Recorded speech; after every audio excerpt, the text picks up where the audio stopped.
A very good morning to all. Welcome to the BA second year class of English again. So we were doing the play The Tragedy As You Like It by Shakespeare. So far we have seen the happenings in Act 1, Scene 1, 2 and 3. So today we are going to discuss the happenings in Scene 4 and 5 of Act 1. So what happens here is that the King of Scotland, Duncan, demands to know whether the former Thane of Cawdor, who proved treacherous and who joined hand with the Norwegian army, has been murdered or not.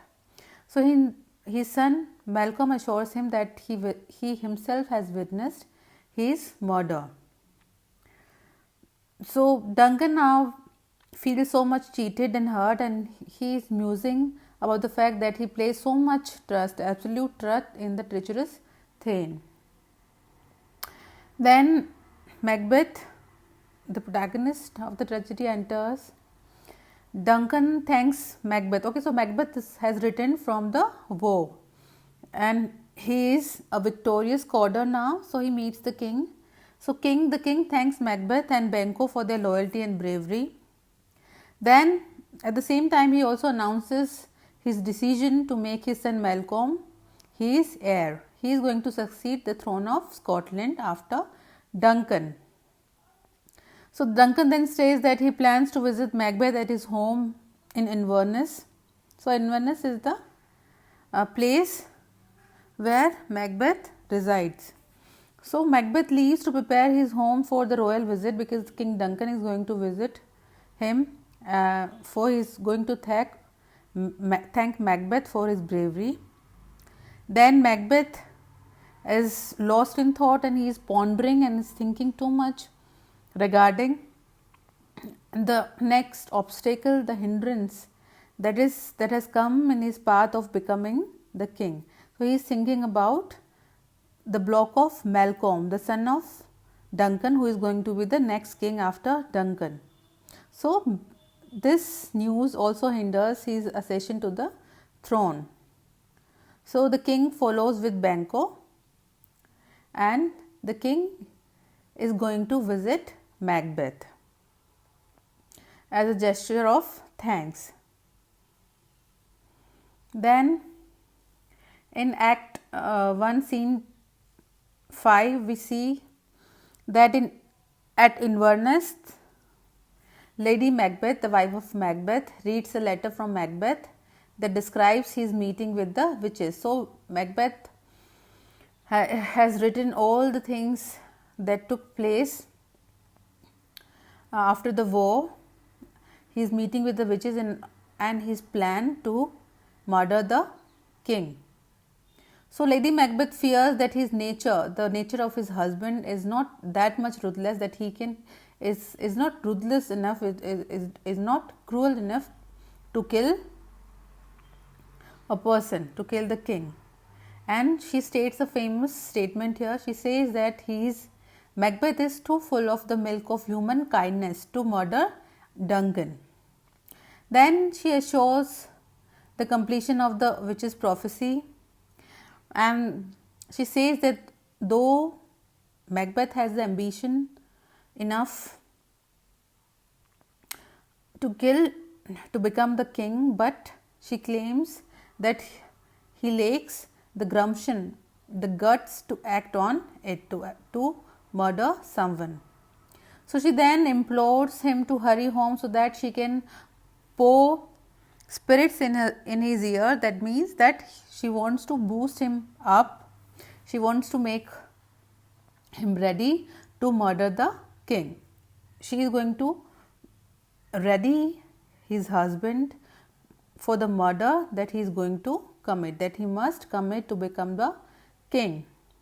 So Lady Macbeth again is proving the second circumstance, the second fact that is forcing him to this cruel act of murdering the king. So after the witches, Lady Macbeth is supporting his evil plan.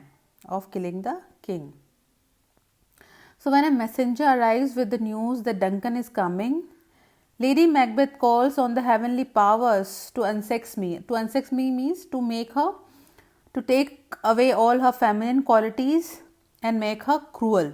So she is imploring the heavenly powers to unsex her and fill her with cruelty and taking from her all natural womanly compassion. So she wants to be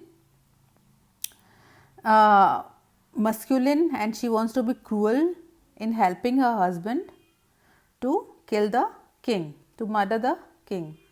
So when Macbeth arrives, she greets him as Glamis and Cawdor and urges him to look like the innocent flower but be the serpent from inside, under it. So she is again forcing her husband to kill the king, and she is also giving her advice and she is also boosting him up for the murder. Then she says that she will make all the preparation for the king's visit and the subsequent murder. So again, the flickering intention which is not formed enough in Macbeth is affirmed by his wife, and Lady Macbeth is also helping her husband in killing the king, in murdering the king. So we see that how a brave, and as his wife said, a person full of the milk of human kindness is converting to an evil soul, into an evil soul, because of the prophecy of the witches and of the arousal of his wife's words. He is twofold prepared. He is firm enough to kill the king and become the king himself. So the ambitious Macbeth is now all set to fulfill his desire to become the king and by murdering the king. So we can see here that the impact of the evil forces is also imploring him, is persuading him to kill the king, but he himself is enough blindfolded, or we can say that he is cruel enough from inside, and he is too much ambitious that he is tempted by the evil spirits and by the strong will of his wife, Lady Macbeth. So let's see what happens in the next scene. Enough for today. Thank you.